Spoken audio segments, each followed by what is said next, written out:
felt that we had a really good government, and Shah was, yeah, I was so happy. The 1979 Iranian Revolution marked a turning point in modern history. Rapid industrial growth experienced under the Persian monarch Reza Shah Pahlavi came to an end as millions rejected the Western-backed monarchy. In under a year, Iran transformed into an Islamic republic.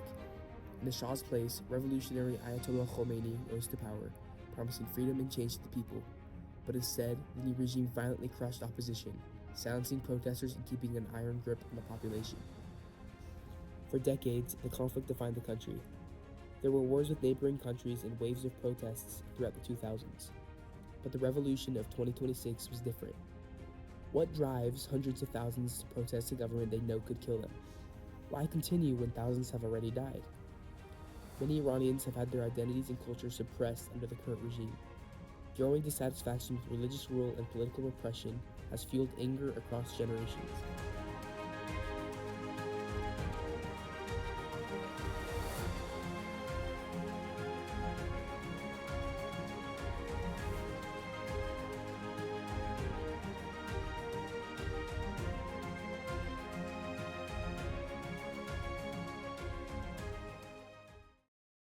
Persian people are not Arabs. Most people don't know that. And their identity is wrapped up in their Persian culture.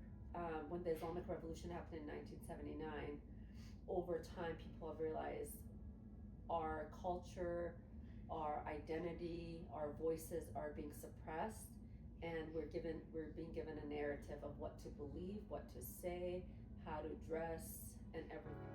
The numbers reflect the shift. Around 30% of the population identifies with Islam, nearly 50% identify with other religions or are non-religious, and 70% are against religious laws. But these feelings have existed for years. What finally pushed the country toward revolution was the economy. In 2025, the Iranian rial collapsed in value, devastating businesses and making necessities unaffordable for millions. Many accused government officials of benefiting from the crisis, while ordinary citizens suffered. Corruption became impossible to ignore. Thousands spoke out, yet the regime refused to respond. Then came Iran's involvement in the Israel-Palestine conflict, the final breaking point for many protesters. Citizens no longer wanted to live under a government they believed ignored its own people while investing in foreign conflicts. Yeah, so Iranian government has a lot of money because Iran's one of the places that has a lot of oil, but the Iranian government has used that to try to have dominance over the region and more for trying to gain dominance in the region through supporting different groups instead of supporting its own people. So Iranian people are suffering as a result with the economical situation. The Iranian government's focus has not been the economy. The revolution of 2026 also reshaped global politics. Rising tensions between Iran, the United States, and Israel escalated as American leaders' publicity voiced support for Iranian protesters. The conflict carried major global consequences. In response to Western pressure, Iran disrupted trade through the Strait of Hormuz, threatening oil markets and increasing fears of economic instability worldwide. Another major factor was Iran's nuclear program. For years, Tehran had expanded nuclear capabilities. But recent intelligence reports suggested weapons development may have accelerated, leading the United States and Israel to target Iranian nuclear facilities. Although the revolution was largely suppressed, its impact continues to send shockwaves through the region and the global economy, and many believe the foundations for another uprising are already in place. The events of 2026 will not be forgotten. Generations will come to remember the Iranians who fought for political freedom, cultural identity, and sovereignty.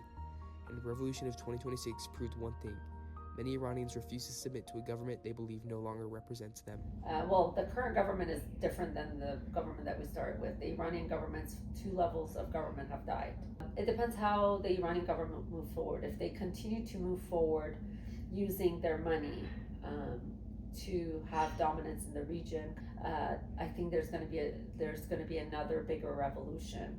Right now, the Iranian government kind of easing and saying, okay, wear what you want to wear. Okay, put whatever makeup you want to put. Like giving them some freedom, it might keep the Iranian government in for longer. Yeah.